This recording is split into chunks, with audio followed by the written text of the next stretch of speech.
ആംബുലൻസിൽ ജോലി ചെയ്യുമ്പോൾ നിങ്ങളുടെ വസ്ത്രങ്ങളിൽ വളരെയധികം രോഗാണുക്കൾ പടരുന്നു. ഇങ്ങനെ നിങ്ങളുടെ ഷർട്ടിലുള്ള രോഗാണുക്കൾ ഓരോ ദിവസവും ഇരട്ടിയായി വർദ്ധിക്കുന്നു. അതേസമയം നിങ്ങളുടെ പാൻസിൽ ഈ രോഗാണുക്കളുടെ വർധനവ് 5 ഇരട്ടിയോളമായിരിക്കും. ഒരിക്കലും ഇതുപോലെ ആയിരിക്കരുത് ഡ്യൂട്ടിയിൽ. കേസിൽ ആയിരിക്കുമ്പോൾ കോട്ട് ശരിയായ രീതിയിൽ ധരിക്കുക. ആഭരണങ്ങൾ ഉപയോഗിക്കുവാൻ പാടുള്ളതല്ല. അവ രോഗാണുക്കൾ പടരുന്നതിന് കാരണമാകുകയും രോഗിക്ക് ആപത്ത് ഉണ്ടാക്കുകയും ചെയ്യും. ചിക്കൻ പോക്സ് പോലെ വലിയ അളവിൽ രോഗാണുബാധയുണ്ടാകാവുന്ന കേസ് എടുക്കുകയാണ് എങ്കിൽ ഹൈജീൻ മാനുവലിൽ നോക്കുക. ചിക്കൻ പോക്സ് അടയാളപ്പെടുത്തിയിരിക്കുന്നത് ചുവപ്പ് നിറത്തിലാണ്. കേസിന് ശേഷം വസ്ത്രങ്ങൾ ഡിസിൻഫെക്റ്റ് ചെയ്യുക. നിയോഷ് 95 മാസ്ക് ധരിക്കുക. ഇൻഫെക്ഷൻ തടയുന്ന രീതിയിലുള്ള വസ്ത്രങ്ങൾ ധരിക്കുക. ഗൂഗിൾസ് യൂസ് ചെയ്യുക. ഗ്ലൗസ് ധരിക്കുക.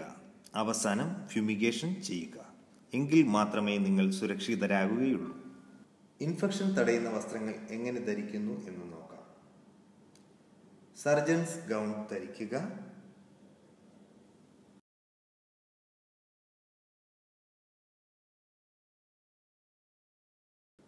ഹെയർ ക്യാപ്പ് ധരിക്കുക.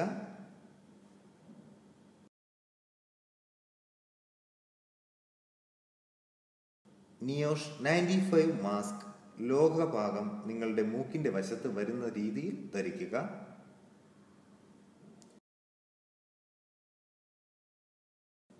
ഗൂഗിൾസും ഹാൻഡ് ഗ്ലൗസും ധരിക്കുക.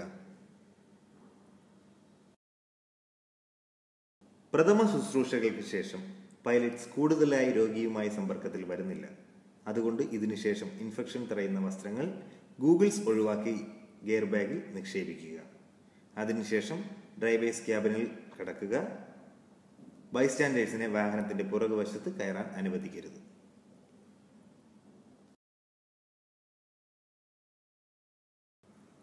ഇൻഫെക്ഷൻ തടയുന്ന വസ്ത്രങ്ങൾ മാറ്റിയ ശേഷം പൈലറ്റ്സ് രോഗിയുമായി കൂടുതൽ സമ്പർക്കത്തിൽ വരാൻ പാടില്ല. കേസിന് ശേഷം ഇൻഫെക്ഷൻ തടയുന്ന വസ്ത്രങ്ങൾ ഗിയർ ബാഗിൽ നിക്ഷേപിക്കുക. അതിനുശേഷം ഗിയർ ബാഗ് ബയോമെഡിക്കൽ വേസ്റ്റിൽ ഇടുക.